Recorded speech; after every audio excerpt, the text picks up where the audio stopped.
So we were introduced to a new character whose name I still don't know and would prefer to learn it in the anime, not somebody commenting on it.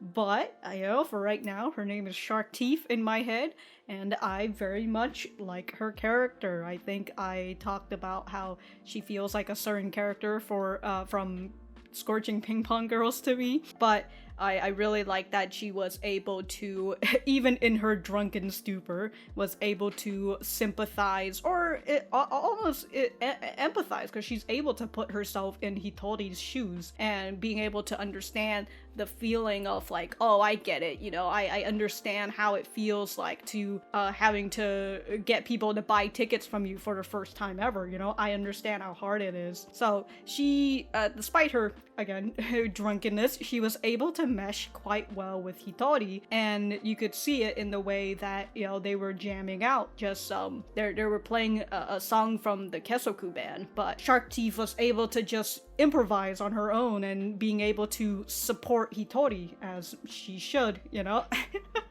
So it was very nice to see that, and of course it was nice for her to talk about how the audience isn't your enemy, and this is yet another step for Hitori to be able to open one of her eye and see the audience and see that, you know, these people all around you, they're here to listen to you. And, you know, if they weren't, they'd just be like all these other people who are just walking past. But like, even then, you know, they're not specifically your enemy. They're not really here to judge you and all that. They've got way too much shit in their life to be bothered about that. But yeah, I really like the introduction of Shark Teeth, and I like that she helped Hitori out with the band concert the band selling tickets and all that, even though she took her money right back because she didn't have money for the train.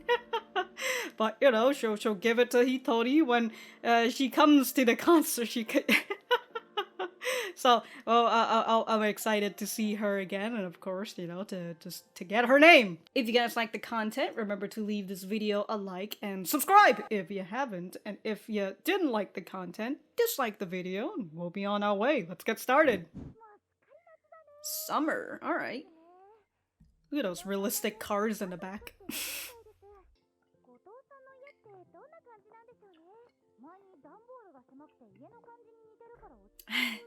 Because she's in the closet all the time. Damn, dude, she's just waiting with... Maybe that's what I should do when I have friends coming over to my house.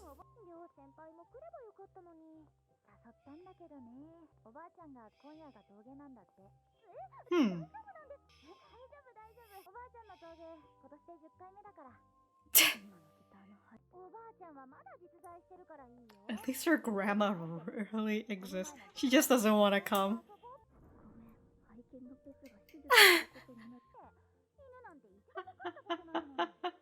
She's just making excuses. She doesn't want to hang out.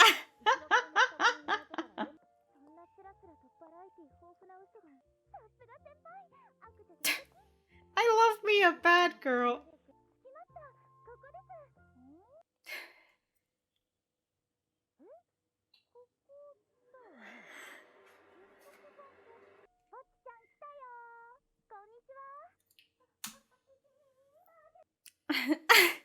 Oh my god.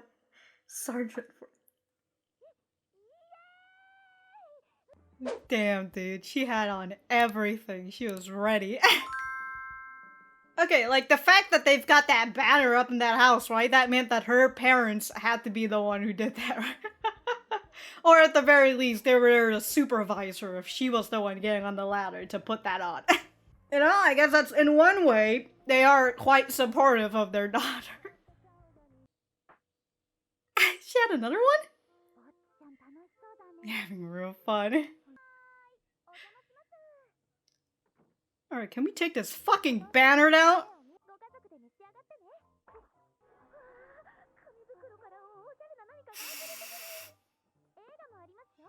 Damn, she's got everything. Holy shit. Oh my god. Shit.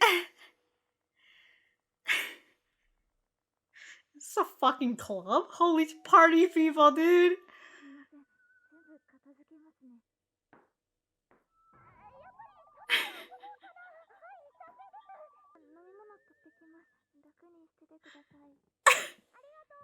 Well, Okay, at least she took down all those fucking pictures. Wait, no, they're right there. She It's just her closet. Oh my god, oh my god, all the pictures. It was all over the fucking room.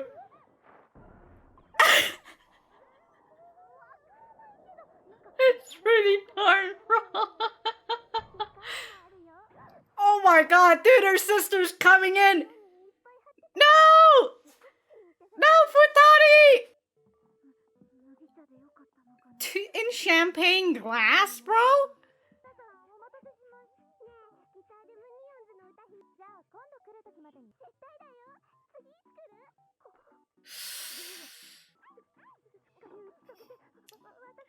Oh, I do not go and break all these. I've got grown-up things to talk about. Damn! I can't whoop it up. When you're on the ground for your sister. Oh, bribery!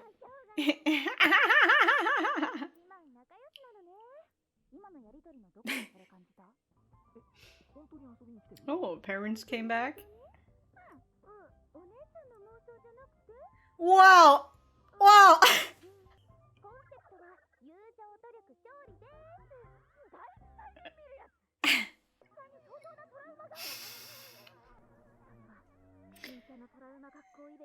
Based on the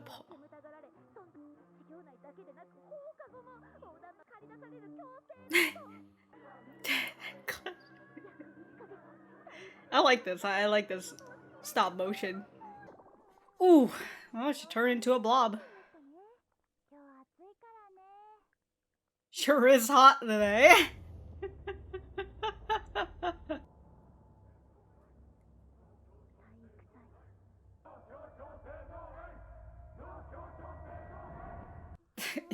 You know what Hitori's worst enemy would be? The anti-social club. They really took a turn. Oh shit! Damn, they making a whole feast. Alright, y'all can't say it. She is freaking out.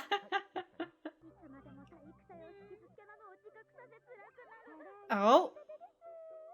Oh. Chimkins! Chicken heals everything.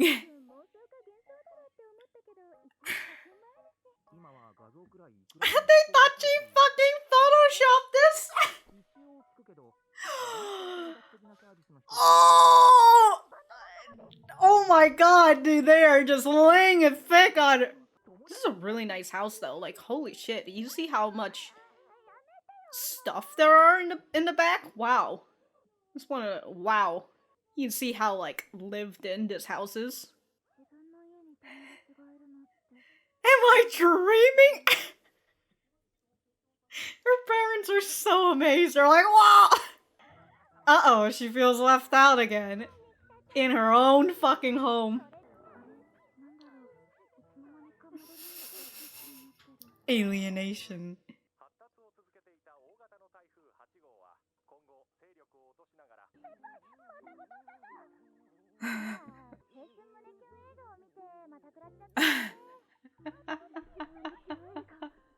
I did it again?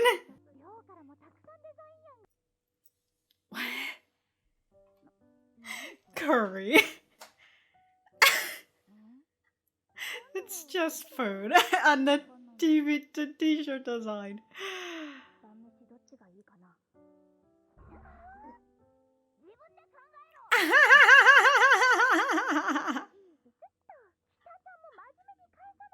You're feeding her, and it's response. Okay. Back with her glasses. And mustache. Damn, dude, that's rock right there. She had to have 2 pages for this shit.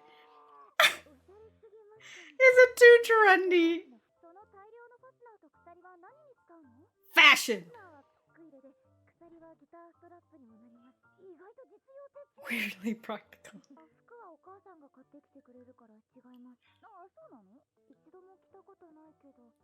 You've only been wearing this tracksuit.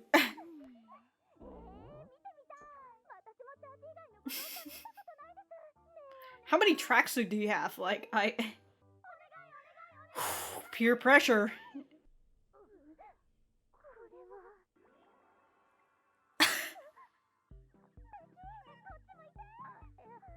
No pictures, please. Oh, they're gonna stylize you. I just can't get to the solid, dude. I felt that.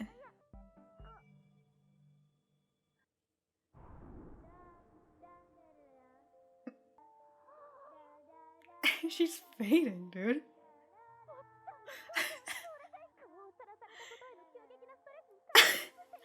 R.I.P. Damn, dude. Push it, she's dead.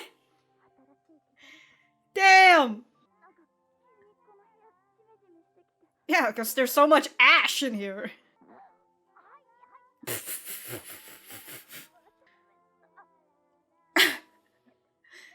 fucking... Well, I mean, it is ash, so...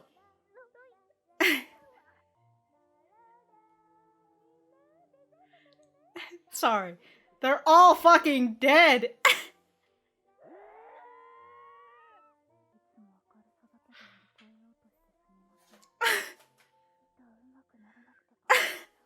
Dude, they got taken in for... Dude, her...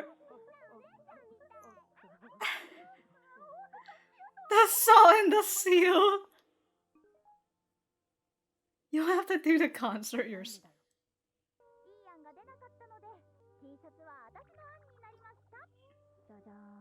Wow, simple.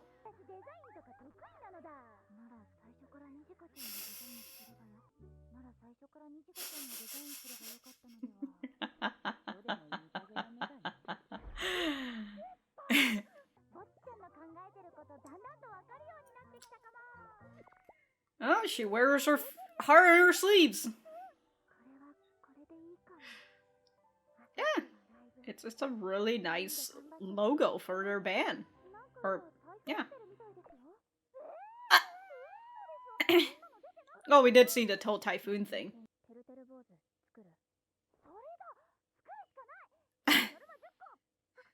Your quota's 10 each. It's supposed to die down in the south.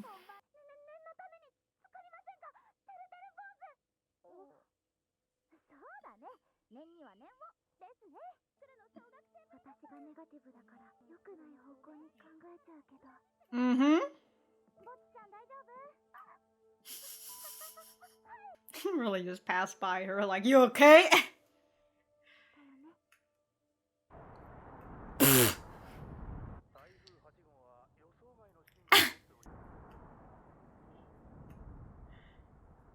Days like these where you're like, God, I wish I was pessimistic. Oh my god, that fucking rain charm.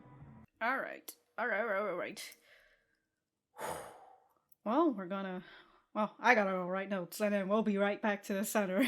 Alright, so that was episode 7 of Bocchi the Rock. Let me know what you guys think about it in the comments down below. You know that I always like talking to you guys, and for me, I thought that this was a pretty nice episode, you know, for Hitori to have friends to come over to her house and for her family to see that she has friends and that they're not just imaginary or Photoshop or a fucking friend service. Like, Jesus Christ, dude, the utter savagery that Hitori's family is. Yeah, I can see why she's continuing to be in the state that she is, with her family just constantly calling her out. But, you know, it just comes with the territory, especially, you know, if your family comes and talk to your friend and all that, you know, they really be out here spilling all the beans about you. So with the trio being here and Rio just fucking off somewhere else because, you know, if it's not related to the band, she ain't having it. She's gonna go do something by herself instead, you know? She'd rather be by herself, as Hitori said, you know, she's a lone wolf. And the way that, you know, if Rio doesn't want to come on over, she doesn't just straight up say no. She's always making excuses, even if they're, like, just blatant lies. about like, oh, I can't come to Hitori's house because my grandma's condition has gotten worse or whatever. And Nijika's just over here like, yeah, this is the 10th or 12th time that something's happened to her grandma, so like, she's bullshitting. Yeah, she keeps making these excuses whenever people are trying to ask her out at school to hang out and all that. And I really felt that.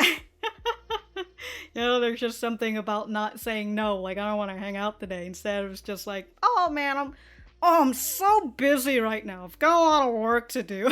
So one of the things that we've been seeing, but it's quite the focus in this episode, is the difference between Kita and Nijika in terms of understanding Hitori, where, in the, with Kita coming in and it's like, hey, here's this whatever gift that I have for you and your family. And then Hitori opens it up and she's just like, oh my god, it's so trendy, what the fuck is this? And her bringing a movie that's like a heartwarming movie, but it's actually a heartwarming seishun movie. I'm still not super sure what seishun, I feel like I've searched it up before and then I still don't really understand. Oh well, you know what, let me go do it again. Youthful energy, springtime of youth, a time of happiness and hope. It often means falling in love or the thrill of more intense feelings you might experience as a teenager or a young adult. Okay. Well, anyways, she brought that whole thing, and then when we saw Futari coming in, and Jimihen as well, Hitori had to bribe Futari to get the fuck out of the room. Kita was just like, wow, what a nice sisterly bond you guys have. And Nijika has to look over at Kita. It's like, that's really what you got from this interaction? Of course, Nijika can see what the hell is going on with Hitori, because Hitori, she just constantly feels left out in her own home, by her own family and friends. And so, she had that fear of if she came on over, if she let Futari stay in this room, all of the attention is going to be on her sister and not her. But also, she feels like she probably wouldn't be able to say much, be able to have any input on this situation because her sister is just gonna take over and the attention is just going to be on her. So, of course, she bribes her to get the frick away, and Kita just did not fucking see it. The second thing that I've just literally forgotten, is the talk of a sports festival, because Kita was making a shirt that's like, that's almost like in the spirit of a sports festival, and that just triggered Hitori to the point where she's just thinking, I assume she's putting in parentheses, like based on the Japanese introvert society poll, I assume she went on the internet and she searched that shit up. But, she's out here fucking triggering Hitori with that. And then the third one, I believe, is the seishun heartwarming movie. And I love that Nijika at that point is like, damn, you really put your foot down, huh? And I constantly love Kita being like, what? I did it again? Oh my god, like, I didn't even realize, she doesn't have any bad intention. It's just that the way that she is just keeps triggering Hitori into this sad space that she's in. And I love that in all of Hitori's negativity, Nijika and Kita have been okay. They've been alright for the most part, until it got to the point where Hitori turned to ashes because she couldn't handle the whole face reveal. And like, there's just ashes all over the room. And the fact that right there is finally what got Nijika and Kita to be affected by her negativity, for them to finally be like, oh man, I'm sorry for putting on a happy face all the time, or for trying to use positivity to push through everything. Or with Kita being like, I'm sorry for not being able to play the guitar.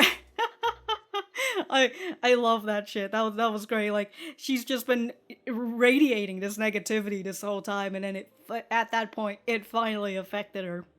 Affected them. In terms of the sports festival, I do like the different take on it, and how, according to Hitori, based on the Japanese introvert society poll, that the sports festival is the #1 source of school trauma for introverts. And when I think about it, yeah, it is quite the extrovert event, where it's the whole team, team spirit.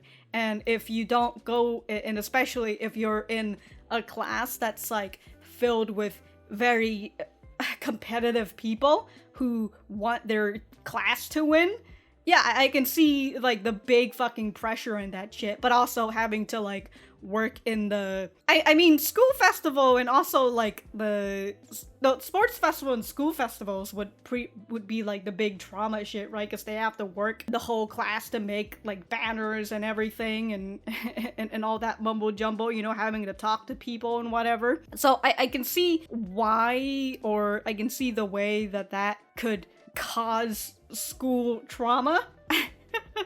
But like I said, I like that it's like a different take on it, because with the slice of life stuff, we're always seeing the nice stuff about sports festival and school festivals and all that. So it was a nice and different take. Also, according to Hitori, seishun heartwarming movies are also a number one source of trauma for introverts. Although I will say, despite me understanding the whole point of the sports festival being the number one source of school trauma for introverts, I can't really relate to it all that much. Kind of goes back to like my feeling of like, I thought I had social anxiety for a while, but then later on I realized, no, it's just regular old anxiety. Because I remember having to go to retreat for my my Catholic school and all that. Sorry, my Catholic classes. I didn't actually go to Catholic school, but I had to go on retreats, and I remember those were the times where like we had to split off into groups, and we were in like a competition sort of feel, So you could almost say it was kind of like a sports festival, except it was a Hunger Games theme.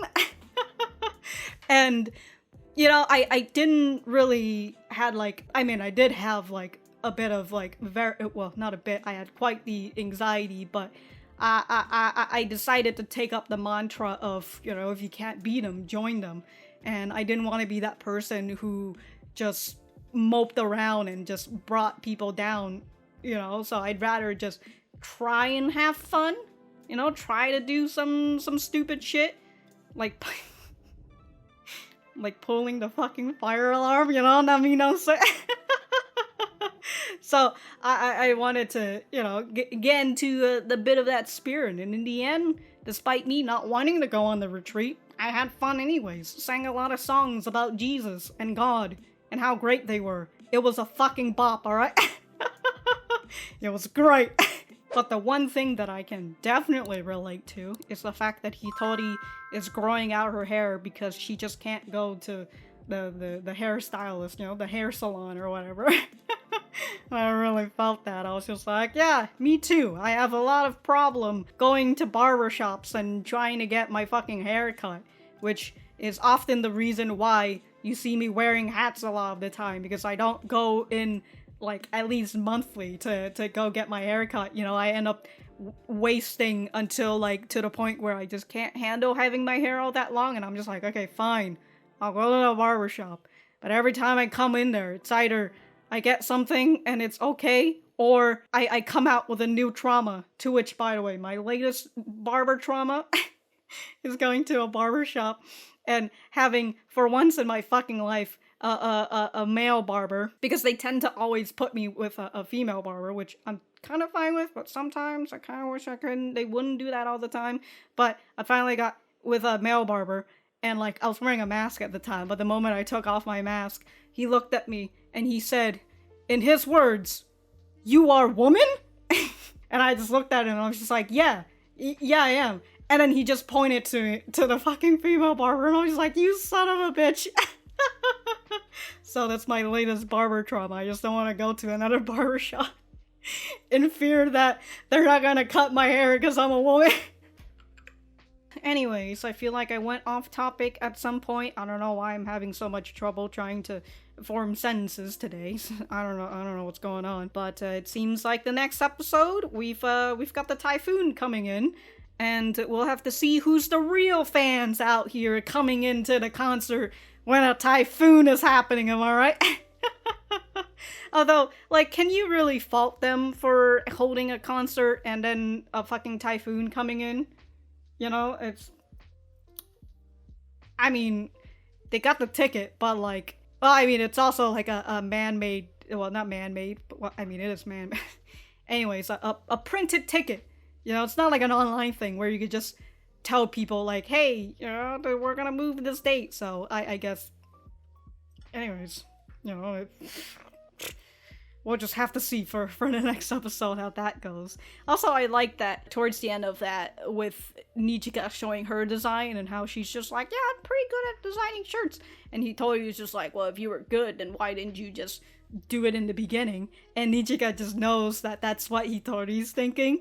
And I really like it. It just continues to show how understanding Nijika is, but also at the same time how Hitori really does wear her heart on her sleeves. You know, you can just see it on her face and in her actions.